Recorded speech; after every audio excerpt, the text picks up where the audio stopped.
culture is an investment, not an expense. Because most people say, well, if I do this, it's going to cost me money. And in some places it does, not a lot, but in some places it does. But if you have the mindset that this is an investment of which you can get a very high return, you start with the right mindset. Welcome back to another episode of Expandable. Today, we are talking about culture, and we're grateful to have an expert of the topic with us to discuss it. Coming from right here in Orlando, we have what some would call a cultural evangelist, having spoken all over the world and written books about the topic, and more so, having demonstrated it in his company for decades. Bill Yeargin is joining us today. He's the CEO of Correct Craft, a boat manufacturer and brand that's doing over $1 billion in revenue and growing rapidly. Beyond the subject of culture, Bill has led Correct Craft to amazing success after the Great Recession back in 2008. And he's going to bring us into his world of shaping culture for transformational growth. So, Bill, thanks for spending some time with us and welcome to Expandable. Totally my pleasure, guys. I'm happy to be here with you and spend a few minutes together. Yeah, so let's just jump right into the conversation. This show is really, if you look back at any of our episodes, you'll see it's all about just getting to the practicality of what business owners are dealing with day to day. So we're very excited about this conversation about culture. It's a topic that's hugely important, but we like to focus in on the pieces and parts of culture that businesses and owners are struggling with, quite frankly. So let's just jump right into the conversation. We're so grateful you sent us your books, and we were able to kind of read through a couple of those. And reading through the Education of a CEO book was a great read. I found this. Let's see if I can show that. Hopefully, everybody can see that. I found this piece right here, this diagram called the Culture Pyramid. And so I thought we could start there as sort of a big picture framework for how you think, philosophically. Sure. Explain how this works and, how do you use this to lead culture? Well, if you want to start just a little bigger picture, Lee, you have to start with understanding why culture is important. And so, we start out with the concept that culture is very important. And it drives results, and it makes your organization a much better place to be. That's right. People want to be part of something big. They want to be part of something that's having an impact. So they drive. So we drive culture, and culture is important to us because it makes us so much better. It allows us to use our platform for good. And so, I've spoken about this all over, and people always ask me, "Well, how do you do that? How do you drive culture?" So you start with a mindset that culture is an investment, not an expense. Because most people say, well, if I do this, it's going to cost me money. And in some places it does, not a lot, but in some places it does. But if you have the mindset that this is an investment of which you can get a very high return, you start with the right mindset. I approved a significant capital investment for a company just 10 minutes ago. Well, a big part of my job as CEO is approving investments. And there's nothing that I approve that has a higher return than culture. So you start with that mindset, huge return on culture investments. And then you think, okay, well, how do I do it? There's 4 steps to doing it. The first is identify your values. What's important. You say, well, I know what my values are. But you have to go a step further. You got to write them down. Say, these are our values. These are what's important. The second, and this is where it comes to the culture pyramid you just showed, Lee, is that you have to figure out a way to easily and crisply communicate them. And that's the culture pyramid. We use it Correct Craft. The third thing is you have to communicate culture over and over and over again till you're tired of talking about it and they're tired of hearing it. And then the fourth thing, and maybe this is the most important, you have to model it.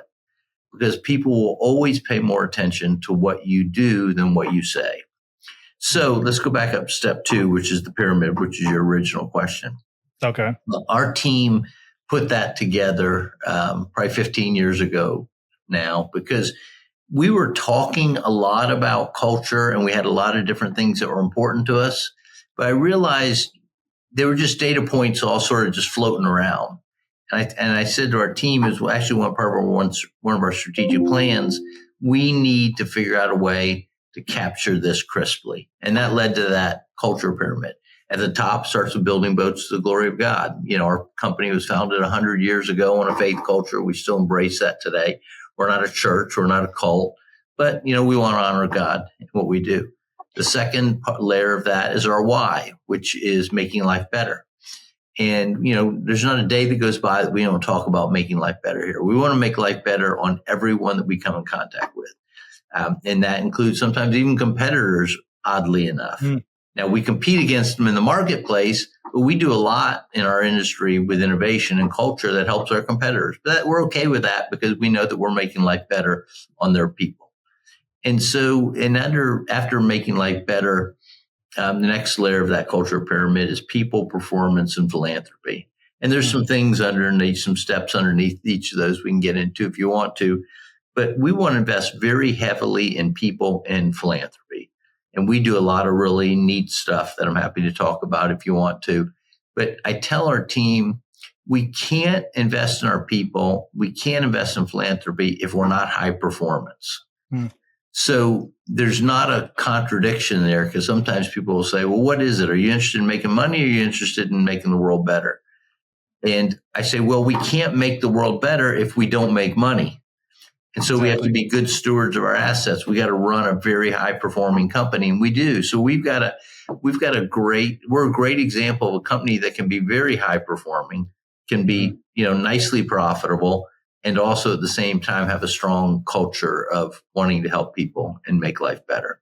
So that's sort of a high level overview for you. Hopefully that's what you were looking for. Yeah. Yeah, for sure. Bill, you had mentioned a lot of your day-to-day's investments. And so as you spent time building it within your organization, your modeling, what are the key points that you're looking at the investments and vendors and everyone else you're coming in contact in to either bring into the fold or to add value to? Related to culture, Ryan? Yes. Yes. Okay. So, as we have a very unique model, and it's very intentional. I'll start by saying, because we're known as a philanthropic organization, that a day does not go by that somebody doesn't ask me for money. That once the word gets out, you get on the list, and everybody's looking for some kind of donation. Unfortunately, we have to tell probably 99% of them no. And the reason is that we're very intentional with our investments in philanthropy and culture, and that we want to invest in ways that help not only other people, but also help our team. And so our investment model requires service on our team's part. So as we invest in culture, I'm talking about specifically the philanthropy side of it, we want to invest in ways that help our team as well as help people that we're going to serve. For instance, I've told this story a lot. We do a lot of service trips. I've taken employees to Cambodia, India, Ethiopia, Kenya, Uganda, all across the U.S., Central America, the Caribbean, and we go and serve. And it costs a lot of money to do that. But not only do we, and people sometimes say to me, they'll say, well, why don't you just send them a check? Wouldn't that be better? Well, we're very intentional about how we do that, because we want to help people we're going to serve, but we also want to help our own team. And our very first service trip, we went to Surety, Mexico. It was hard. It was July in Mexico, 110 degrees. We were sleeping on the desert floor, just very difficult circumstances. But we built a house for a homeless family. And when we got back to San Diego, the 25 employees that went with me, they were saying things like, that was the best few days of my life. I've never done something impactful. And it was tough. I mean, it was a tough few days. But because people want to be part of something big, they want to work for a company that's doing things to make the world better.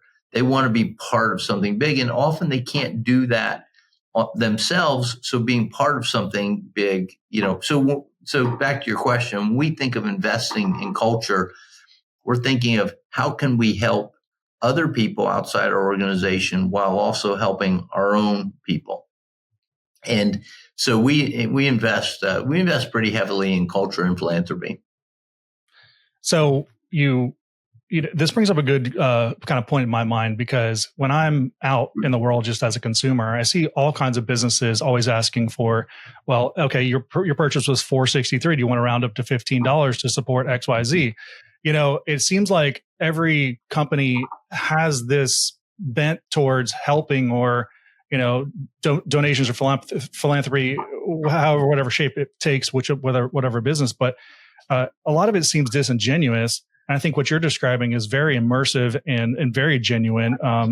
How do you discern or sort of filter these opportunities that come to you, especially through your employees? Because I would assume that everybody has a different proclivity about what they think is important, whether it be a dog animal shelter or, it just runs the gamut. So, telling someone, hey, that's not as important to us as this one. How do you pick and choose between one or the other? Which not really, the picking and choosing tends to be more people that just want to get us to give them a check versus opportunities to go out and serve. Okay. So that's really more the picking and choosing. And, we write a lot of checks, and we write big checks, but it's all for instances where our people can go out and serve. For instance, if you're a organization in Central Florida that's helping the homeless, and you reach out to me and you get a hold of me and you want a check, we're probably not going to write you a check. Mm-hmm. However, we have built, I think, 9 houses with Habitat for Humanity. But in that case, we're writing big checks because we're buying the house basically, but our people can go out and help build it. Right. So that's the connection. So we want places where we can not only give financial resources, but we can also give our time, because it has such a big impact on our people and our employees and even their families.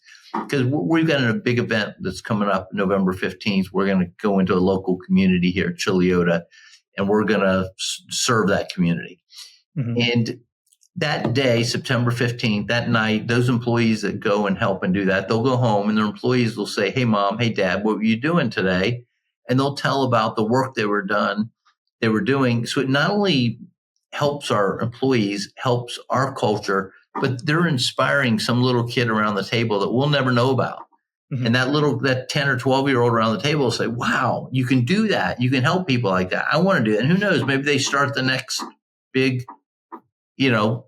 service organization. So we want to help our team by giving them opportunities to serve.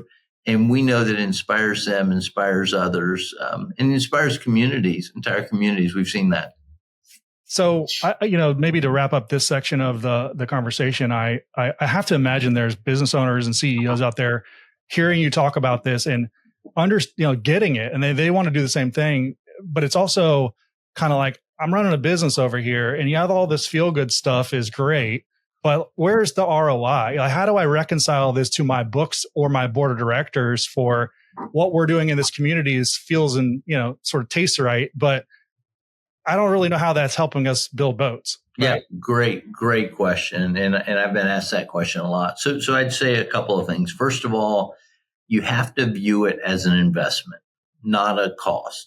Because if you just look at the impact on your operating statement, yes, it costs money. Mm-hmm. But the impact that it has in your organization over time by creating this culture of we're working together to have an impact on the world. We're doing big things. We're a team that's making our communities better. That has a huge, huge positive impact. So last year, I spent a week at the London School of Economics in England, and I was taking a course there called Purpose and Profit. And it was very interesting. Their research showed that when organizations have a legitimate culture that they want to have a positive impact, it has a significant positive impact on the financial results of the company. Mm-hmm. Except, and this is really, really important, except if you develop a culture in order to get the financial impact, it doesn't work. Because people see through the hypocrisy and they see through the manipulation. So we have, and I believe that we just want to make our communities better. We want to help people, and we're genuine. I believe, obviously I'm very biased, but I believe we're genuine in our focus. We want to make life better. So when that's genuine and people can really be part of that, it creates a culture that has a huge positive impact on your financial results. If you try to fake it and you try to say, hey, I saw this podcast and this guy says you get better financial results, we're always looking for ways to improve our profit. Let's try it. Probably not going to work because people are going to see through that hypocrisy or that manipulation. Yeah. Got it. So authenticity is key there. Yes. And I like your model of, you're very immersive, but, touching lives, being involved in people's lives. You can't help but be changed on a human level by doing that. And that has to have some kind of positive impact back at work when, these corporations, they do these big, team building exercises, and it's sort of a synthetic version of what you're talking about. That doesn't really stick when you get back to work. You're not thinking about the Lego block things you built. Maybe the theory or the intellectual side of it sticks, but the human side of it is lost. Yeah, I would just say my advice to anybody who wanted to do this is, don't worry about the team building exercises. The best team building exercise you can have is to find a group, an organization, some people who you can serve who can never pay you back. The people that we're going out and serving, and listen, we've been to Ethiopia, Cambodia, all these places. Those people are never going to buy a boat, ever. They're just trying to find food. Yeah. But that is such a great culture builder and such a team building exercise. And by the way, we've got close to 2,000 employees. We just did a big service trip in South Carolina. We took 100 employees from around the country and went and served. And so you don't always get everybody. So there's 1,900 employees that didn't participate in that. Mm-hmm. But I have people tell me all the time as I walk through our facilities around the country, they'll say, hey, I'm not really into that, service trip stuff, or I'm not into this project, but I just want you to know that I really love working for a company that cares. Mm-hmm. And so even the people that won't, for whatever reason, don't feel like they're comfortable participating, they like being part of that because they know that, hey, my company cares. We're trying to have an impact. Okay, here's my last question on this, and I'll let Ryan get in here because I know he's got some questions ready for you. Sure. How do you make the decision on how much to spend on this type of thing or these projects? Is it like, hey, a percentage of our revenue, or as a budget line item, or how do you approach that? So this is interesting, and this is just the way we chose to do it, and anybody can, there's all kinds of different ways to do it. We look at projects where we can take, in this case, up to 100 people and serve. It's not a percentage of profits, or it's not a percentage of revenue. It really depends on projects where we can have the biggest impact. And so, it is expensive. We spent, probably $150,000 or so this summer, $200,000 maybe on this project. But we took 100 employees and flew them to a place and they worked on a project. So that's a big example. You can do that in your local community for almost no cost. Yeah. You don't have to do what we did. But one of the ways that we did, and this was important to me, we set up a foundation and we put money into the foundation whenever we have good years. And thankfully, we've had a lot of good years. We've been able to put money into that foundation. And it's a nonprofit foundation. It's got all the tax benefits. We get the tax deduction right away. But the reason that I wanted to do that is we built this foundation up because if we go through a cycle where the boating industry is really down or we're really struggling as a company, I want to know that we've got the money set aside to still be able to do the service trips. So let's say the economy falls apart, heaven forbid, and we're all really struggling. Well, we got money; it's already been put away. We can't bring it back into the business, even if we wanted to. Not that we'd want to, because it's been put into this tax, exempt foundation. So you can't bring it back, but it's money there. Hey, we can still do service work even if things get really bad. Love that. Yeah. Yeah, that's awesome. It's almost like you're investing, like it's like the Buffett model of, putting cash away so that when the market declines, you're in a good buying opportunity, because there's obviously a lot more opportunities to serve people when the market declines. So, that's really cool. Yeah. Yeah. Yeah. Let Ryan jump in here, because I know he's got questions. Yeah. It was amazing reading through growing up in Florida, Orlando, and the Great Recession you mentioned. When something like that hit, was there any struggle or deviation from the culture? Were there people that you were having to bring back in? What kind of struggles did you experience during that time? Oh boy, you don't have enough time, Brian, to go through all that. It hits me hard because that was right then at the time I became CEO, was excited in July of 2009, and boom, just the rug pulled out in the banking. And, exact same thing in the boating so that, So it's a long story. I talk a little bit about it in the books that you referred to, Making Life Better, which is the story of Craig Craft and Education CEO, which is lessons we learned. I started here at the end of 2006, and it was a very, very difficult time for our company. I was the fifth CEO in 5 years. Don't have time to go into all the reasons for that, but there was a lot of challenges with ownership, governance, leadership. And so we had spent the first 2007, first part of 2008, really just trying to get back to being profitable. But during that time, we started the service trips. And we started, because I was trying to build culture as well as, fix a lot of issues with the business. And then in September of 2008, I remember sitting at my desk and thinking, what is happening? September of 2008 was Lehman Brothers, the stock market crash. It was during the presidential election. They suspended the election, it just, within a matter of days, everything fell apart. And we lost about 90% of our business overnight. We went from building earlier in 2008, we were building 65 boats a week, and we went down to building three boats a week. So we had several hundred employees at the time. And so I met with our employees and I said, we can't keep, I was just as honest as I could be with them. I said, listen, we can't keep, all of us here with only 3 boats a week to build. So what I told them was, we're going to we were sort of in the fog of war. We didn't know what was happening.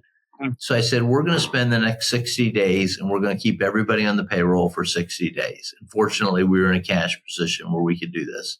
So we're going to keep everybody on the payroll for the next 60 days. We don't have boats to build, but we're going to invest in you. And so I asked our HR leader at the time, a lady named Shirley Adams, I said, hey, let's go out and put together very quickly. I mean, like today, any kind of training, any kind of education that we could do. So I told the employees, we don't have boats to build. We're going to invest in you so that in 60 days, if I do have to let you go, we want to give you more skills so you're more valuable wherever you go. So we taught people who didn't know how to speak English, how to speak English. We taught people how to weld, all kinds of classes. We went out to Coalition for the Homeless here in Central Florida and spent several days working with them. And just, I take like 100 employees at a time out there, and we would just serve out there. We painted their facilities and did all kinds of stuff with them. And at the end of the 60 days, it was still really bad. So we had to have a very significant staff reduction, at the end of the 60 days. But I still today have people that will come up to me and I'll run into, somewhere in the community that'll tell me, hey, I got let go during that time, but I really appreciate what you guys did for us and giving us time and investing, in us. So that was a real challenging time for us. I will say, Ryan, the really good thing that came out of that was when I came on board, I had about a 10-year plan related to, there was just all kinds of things that we needed to do. And that 10-year plan got implemented in about 10 weeks because, it was also an opportunity for us to just, do everything needed to be done to fix the business because we had no boats to build. And so we were able to do a lot of things, and we benefited hugely from that. It was a very difficult time. We lost money during that time, but we benefited hugely from that because 2010, we started coming out of that. Our company started growing. We exploded. We were $39 million in 2009 company. In 2023, we hit $1 billion. Now the boating market's down a lot, so we've dropped a little bit below $1 billion now, but we went from 39 million to $1 billion, and the seeds of that were planted during the Great Recession, even though it was a very difficult time. Mm-hmm. It's amazing. Yeah. Let's take a little pivot here and talk more like nuts and bolts. So you say in your book to surround yourself with people who you disagree with, which is kind of maybe an edgy thing to say. What do you mean by that? So, there's a book by Kenny Palancioni called 5 Dysfunctions of a Team. Mm-hmm. Probably the single best team book that I've ever read. I've recommended it to a lot of people. And Palancioni, I won't go through all of it, but it starts out, basically effective teams start out with trust. And, you can't have an effective, and you just can't have it without trust. And so I tell people, I say, normally it takes 2 or 3 years to earn somebody's trust. And I tell people, don't give people, instead of making people earn your trust, give them the trust up front and till they violate it. Mm-hmm. So that speeds up the trust part. But that once you have the trust, you get to the second part. The second layer is conflict or debate. You cannot have an effective team without effective debate and conflict. Mm-hmm.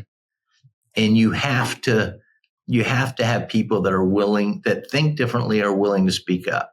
Mm-hmm. We call it sometimes being highly assertive and highly cooperative. And so we want people that are very assertive, but also very cooperative. If you're not highly assertive and highly cooperative, it's what we call being a silent liar. So for instance, the three of us in a meeting, and I'm the CEO, and I say something and you guys think, that's the dumbest thing I've ever heard. How could Bill possibly think that's the best thing to do? If you leave that meeting without sharing that with me, you're a silent liar. And so we want people that not only think different, but are willing to speak up. Now, we want you to be respectful and polite, but, we want you to say, hey, Bill, I think there's a different way of seeing that. Have you thought about this? Mm-hmm. And so then it's my job as leader, in our little example here, it's my job as leader to show respect to people that speak up, embrace different perspectives. Because the three of us in our meeting, and I'm the CEO, and Lee, you think I've said something dumb, and you bring up a different perspective. If I shut you down on that, or I say, hey, I don't want to hear that, well, you'll never again do that, right? Mm-hmm. And so, but you cannot have an effective organization without debate and conflict, and that's just fundamental to it. And most people think, wow, we do these team building exercises because we want to eliminate that. Yeah. No, you don't want to eliminate that. You want to embrace it. But if you have debate and conflict with trust, it's okay, because, our team here, if one of our executive team here comes in my office and say, hey, Bill, I think you're seeing this wrong. I'm okay with that because I trust them. And I know that they want what's in the best interest of our organization, and they know they want what's in the best interest of me as their leader and as their friend. So it really starts with the trust. But once you have the trust, you have to have debate and conflict. You can't have a good culture without it. So how do you deal with the real emotion that comes as a human when someone disagrees with you, maybe even in a sharp way? Even today, I know you've probably done this, your whole career, and you've gotten better and matured through it. But we all have those people, or that something that they said that's really sharp and it cuts us. How do you respond as a leader to your team when you've put this out there and you try to live it in this way where you're open to feedback and you want them to assert themselves, but then there's that very cutting thing that someone might say, and you really you really want to come back with, visceral emotion. I think that's what's trouble. That's what's trouble for leaders is then they can get themselves in this pickle of like, well, I want you to be open, but not that open. Yeah. Yeah. Well, I think a couple of things. One is we want people to be open, but we insist that people be respectful. Mm-hmm. So you can't be disrespectful. That's not at all what I'm saying. So, sure, if somebody's, it happens to me, somebody says something, and most of the time I'm not frustrated at them. I'm frustrated at myself for not thinking about what they have presented. Mm-hmm. So frankly, most of the time the frustration's with me. And, we trust each other. We love each other. So we're not, we're not mean to each other. That's not what this means at all. And if you have the right, level of trust, you're not going to be, because you're not going to be, disrespectful. A lot of times that sense of that edge, and by the way, emotion trumps logic every time, every single time. Okay. Yeah. So, you've got to, obviously I've been doing this a long time. So, I've got a lot of experience with this, but just realize, hey, they're speaking, because they care. If they do, if they're emotional or edgy about it, that's not an issue with me. That's an issue with them, and I guess I'm able to not take stuff personal. I'm pretty out there guy. I'm in the arena. I'm on the stage. I do a lot of writing. Mm-hmm. I do a lot of speaking. And, there's times, it doesn't happen often, but it does happen 2 or 3 times a year where I'll write an article, or it happened just recently, actually, just a few weeks ago. I wrote an article about leadership lessons we could learn from Zelensky, the president of Ukraine. And it was, I'd read a biography about him, and I thought there was some great, and this is not a commentary on the war or anything other than I thought there were some things that he had done that demonstrated great leadership. And I really got attacked because there's just people that don't like him for whatever reason. And so how could you think that? Or, you've, lost your mind, or, your books and speaking, it's all gone to your head, blah, blah, blah. And I'm like, whoa. So in those cases, though, the best thing that I've seen a leader can do is take the high road. And I always say, hey, really appreciate your perspective on this. Appreciate you having the courage to speak up. I'm thankful for your perspective, and, I'll take it into consideration, or, appreciate you being willing to speak up. That's not what I meant by this. But I go to great lengths not to be defensive. And I've had people tell me many times, over my career with some of this writing and some of these things, especially on social media and all, wow, how did you respond to them without, wanting to, just, emotionally engage? And I know that's not a win. You can't, because you can't emotionally engage. You never come out ahead by doing that. Right. But if you can take a breath, I've got emotions just like everybody, but if you can take a breath, say, okay, what's the right thing to do here? I'm going to take the high road. That's always worked really well for me. Yeah. Yeah. I wanted to kind of get into, you're bringing this up kind of indirectly about Zelensky, and makes me think about politics and how you navigate politics inside the organization. And then if you're out there talking to people, of course, you're going to probably rub people, the wrong way, or you at some point. And, it brings me to the spiritual side of your pyramid. You have building boats to the glory of God.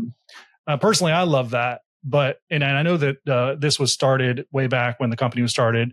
And so you've just continued this on, but I'm so curious about how you handle that and how you foster that culture in today's, world culture of cancel. Everyone's getting canceled for saying the wrong thing, or looking the wrong way, or wearing the wrong shirt, or whatever.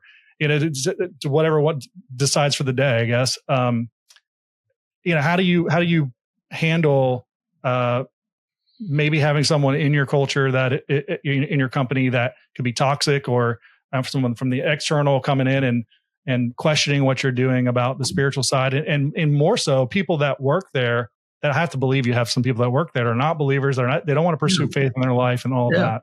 Yeah. So first of all, that it was started 100 years ago by our founder. We fully embrace it today, but we are not a church. We're not a cult. It's a value that is important to us, but you can work here and have no faith, a different faith. Faith is not in any way a requirement for working here, for being promoted, for getting more money, to getting a bigger bonus. There's zero connection to that. However, we do the values that flow out of that, impact our business. We care about others. We want to operate with honesty. We want to operate with integrity. We want to, be good stewards. So those values that flow out of that are, important to how we run the business. We're not trying to convert anybody, even though there are a lot of people over the years who have stated their faith has become much more important to them because they've seen how we've conducted our business. Our business is not about convincing any employee that they're wrong. Mm-hmm.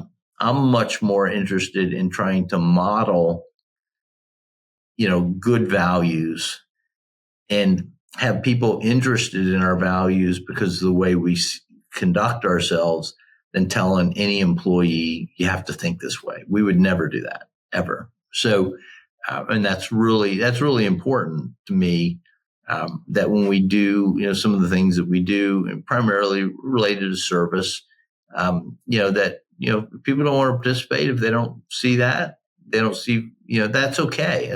That's fine. We're not judging anybody. Mm-hmm. So, I've had a number of people over the years say something to me similar to what I said earlier with the service, say something to me that they'll say, I'm not into, God stuff, but I really appreciate how you treat me. I really appreciate how we function, as a company. So it's not so much, we're not a church, but there are certain values that flow out of that are really important to me, as I stated a minute ago. And so we've had we've had no issue with that because, we're not trying to change anybody's, thinking. If they want to make faith more important to them because they see how we conduct ourselves, great, we're happy. But we're not trying to tell them in order to work here, you got to think this way. We would never do that.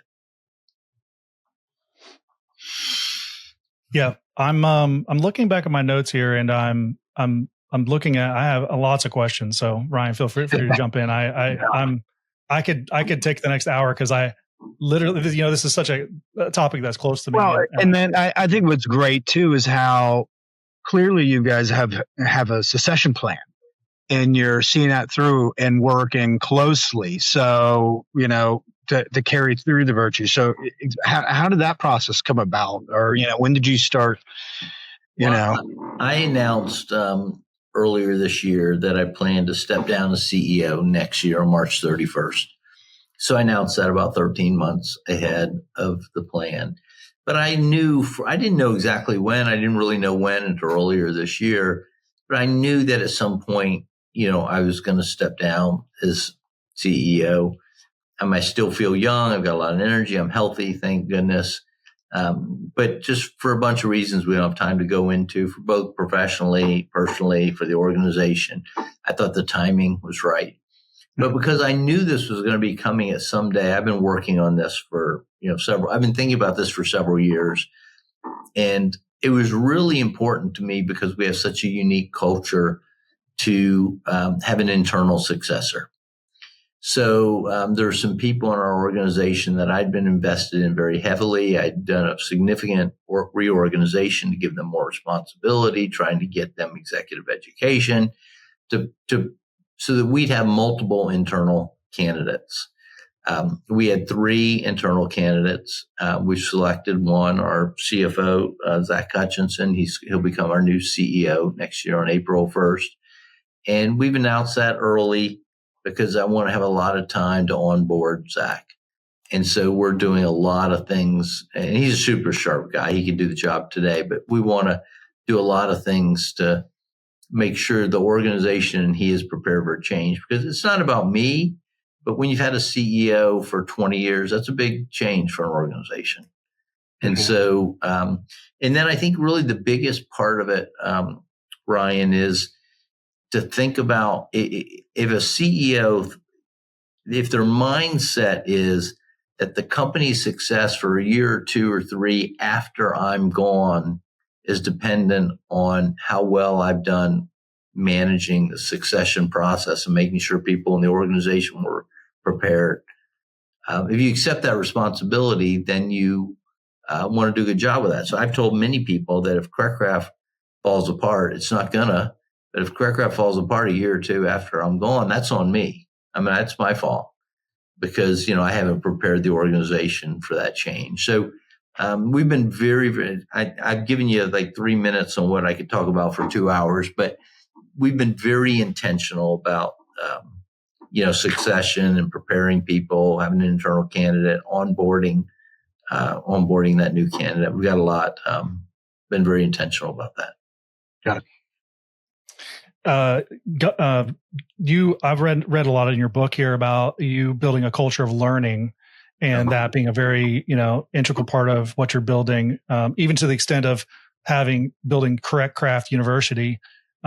Tell us a little bit about that, and what's your approach to kind of leading people in the way of being constant learners. So, one of the things I get asked a lot, and I speak at colleges and different places, and I get asked a lot, what are the, 2 most, they don't ask me the 2, they say, give us your advice sort of in, real just short version. I always tell them 2 things. The first one is what you're alluding to. It's this idea of being a learner. And I tell people, be a learner. We've got these Correct Craft little bands I got on my wrist. It says our logo and says, be a learner on it. We want to be a learner. People get confused sometimes because they think of being a learner as consuming information, reading books, listening to audiobooks, watching podcasts, listening to documentaries. And I tell people that's not being a learner. Consuming information is part of being a learner. Mm-hmm. The most important part of being a learner, though, is actually consuming information with a willingness to have your mind changed or expanded.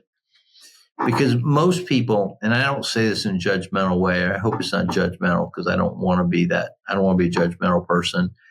But I tell people that probably 80 or 90% of people are not learners, they're knowers. And what that means is that when they consume information, they're not consuming information to grow or to have their mind changed. They're consuming information to validate what they already believe. Mm. Yeah. And you can look at almost any kind of information and make it, and twist it in a way that confirms what you already think. Where learners consume information and actually get a bit of an endorphin rush if their mind's changed on something. Knowers work really hard, expend a lot of energy trying to prove themselves right to themselves and others. Learners don't waste any time and energy on that. They just want to learn and grow. And if there's a different way of seeing things, then that's fine. There's a different way of seeing things. So that's really, really important. So that be a learner creates the foundation for Correct Craft University. We have hundreds of our employees every year that participate in Correct Craft University and are taking courses. In fact, I tell our employees sometimes, I say, if you're a Correct Craft employee and you're not learning, it's because you've chosen not to learn. Yeah. So now, is the university, is that like skills inside their job descriptions, or it can be anything? Okay. It can be specific skills. It can be a lot of the soft skills. It can be philosophy. It can be any number of things. It's just related to helping people learn. Gotcha. Well, as we wrap up this episode, which has been amazing, we cover a lot of ground. If we want to leave our audience with something about the topic of culture and and integrating that in their businesses, what's the one thing you would want to tell them? Choose impact. a lot of, I spoke a couple of years ago, graduation at Nova Southeastern University, and there were 10,000 graduates and 10,000 other people in the room. And I told the graduates and their families and friends, I said, most people are chasing reward. And I said, and this was all, the group I was speaking to were all MBAs and law school graduates.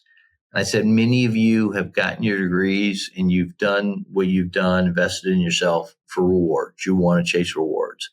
I said, don't do that. I said, chase impact.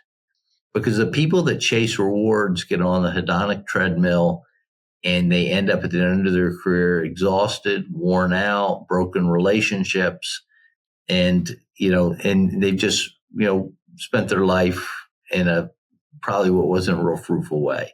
Sure, they've gotten some of the rewards they want, but interestingly enough, the rewards they're chasing aren't satisfying because they get a reward and they get the new car, the bigger house or something. It's cool for a little bit, but it's not satisfying. The people who choose impact, they're making their team better. They're making their community better. They're making their family better. They're working on making everything around them better. Now, this is the interesting part. The people that choose impact often, almost always, get the rewards that the rewards people are chasing because every organization wants impact-focused individuals as part of their team. So they work to recruit them, reward them, retain them. So, but again, you have to be legitimately chasing the impact. If you focus on, I'm going to come in here and I'm going to make our customers' lives better. I'm going to make our vendors' lives better. I'm going to work on my team.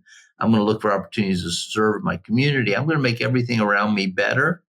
People are going to look at that and say, whoa, we want to keep them. Or they're going to recruit them. So you don't sacrifice the rewards, but your mindset can't be. If your mindset is just focused on chasing the rewards, that's a bad spot to be.